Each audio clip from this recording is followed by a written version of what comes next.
What is your name and what office are you running for? My name is Tim Cartmell, and I'm running to be Edmonton's next mayor. Why are you running? Because I think we need a change.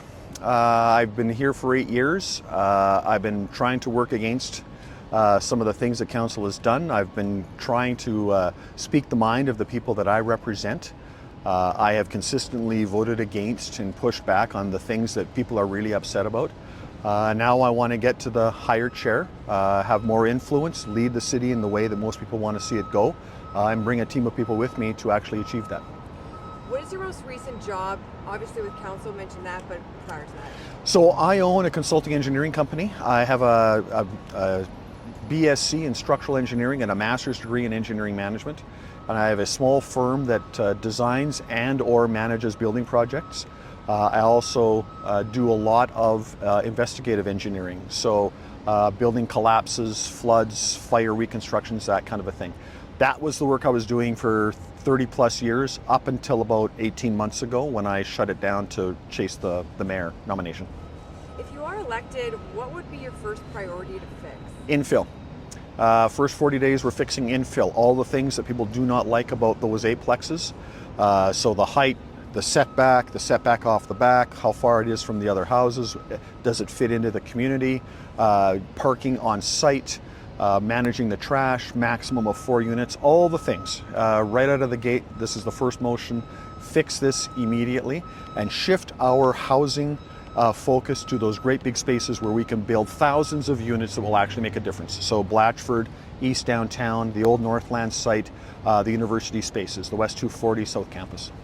That pops up my later question. What is your stance on infills and what is the path forward? Well, it's clearly gotten out of hand, and so no bylaw is perfect when it's right out of the gate. I know as an engineer that, no budget, no plan, no schedule is perfect, on day one. You have to nuance it. It has to evolve. You have to learn and adapt. You have to listen to people. And so we've had this bylaw for a year and we're not listening to people, and that's got to change. I called for a moratorium. I called for us to stop the infill, mid-neighborhood, mid-block infill. When we saw things were getting out of hand, I was voted down by the rest of council. So we need to fix it, we need to change it. And it's as simple as that. How will you balance fiscal responsibility? Well, I have campaigned in 2 elections now about a process at the council table to review every line in our budget, a line-by-line review, a zero-based budgeting review, to make sure that we are allocating the appropriate amount of dollars to the lines of service that people value most, core services, snow shoveling, grass cutting, maintenance of roads, these kinds of things that people need every single day. And that means, no longer funding things that are pet projects or things that are not things that cities do. So it starts with that. With a better planning process, we'll be in much better shape and take the pressure off of taxes. We need to plan our budget the way you plan your budget at home. You figure out how much money you're making, you figure out what your bills are, and hopefully there's a little money at the end. And if there isn't, then you've got to scrimp and save. The city doesn't do that. It decides all the things that it wants to spend money on and takes that money out of your pocket. We have to plan our budget like you do, and that will fix the tax problem. Construction and long timelines frustrate Edmontonians. What would you change about, if anything, about how Edmonton plans and delivers these projects? So I've called for an infrastructure committee. We have sort of crafted one. I want that infrastructure committee to be chaired by the mayor, by me, and have 3 people from private construction industry on it as well. And then every major project's budget comes to that infrastructure committee. Every schedule comes to that infrastructure committee and is vetted. And when we have a combination of a number of projects all at the same time, then the whole program is vetted by that committee. So that the next time somebody from administration says it's a good idea to close all the roads and half the bridges to downtown, our committee says, oh, no, you're not either, and gets in front of that. How would you make Edmonton safer? Community policing. So, a visible presence of policing in the public spaces, on the streets, in our communities. But community policing with a true community policing ethic. So, police officers that know the shopkeepers, that know the people in that space, that are at the community league meeting, they're at the Business Improvement Association meeting. They actually know literally the communities that they serve. And then they bring all of the supports that are needed to help the people that find themselves in those public spaces. So for a lot of people, that is mental health and addiction supports. It's getting those people to shelter, getting those people to supportive housing.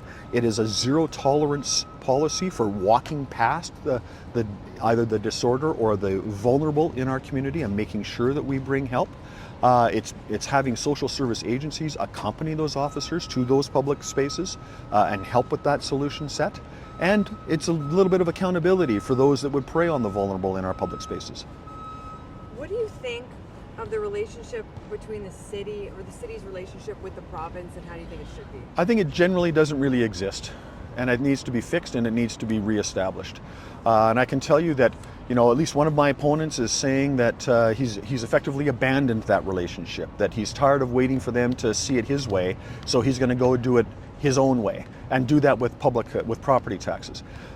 We need the province to assist us and collaborate with us and cooperate with us in bringing the actual solutions to our city. It takes a mature, dispassionate leader to actually do those things.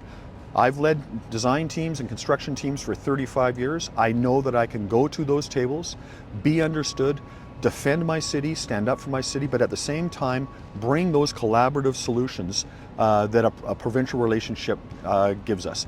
That includes things like safety, supportive housing. It also includes things like infrastructure funding, police funding, collaborative work on infrastructure projects.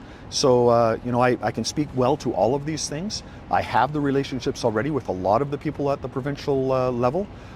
Quite frankly, I'm just waiting to get to the seat and get started on the work. What is your vision for Edmonton? My vision is that we spend the next 4 years fixing all the things that have broken, that we emphasize economic policy, that we emphasize core services, that we fix our finances, that your city, when you look out your front door, looks like someone cares for it, that the infrastructure is cared for, that the grass is cut, the snow is shoveled, the sidewalks are walkable, and that people that live here, people that have businesses here, people that employ people here, people that come here to go to school, see that this is a cared for place that you can actually start a family, start a business. My vision for this is actually that people have enough contentment and tranquility and peace of mind and hope and faith and confidence that they and their kids can develop their vision for the next 30 years in this place. If we have a lot more people confident, a lot more people establishing their homes, establishing their families, establishing their businesses here, my job is done. Just so people know, you were the councillor for how many years for which ward? 8 years. I've served the last 8 years on council representing Ward Pahasawan. And if you are elected, what is one thing you want people to remember you accomplished at the end of your term? So if your term as mayor, so 4 years from now. That this is a city that you can get around in.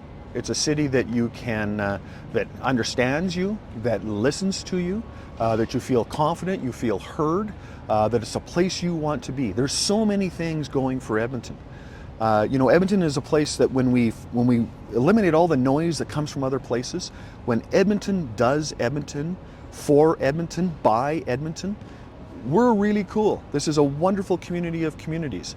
And when people can think about what they're going to do with their free time at the end of the day, or have the opportunity to spend some time outside, instead of wondering how in the world they're going to get from home or from university or from work to go and pick up their kids in all of this traffic and all this impossibility, when they're constantly stressed and they can't find those moments of peace of mind. That's what I want to be known for. That we've actually returned this to a city that supports people and doesn't work against it.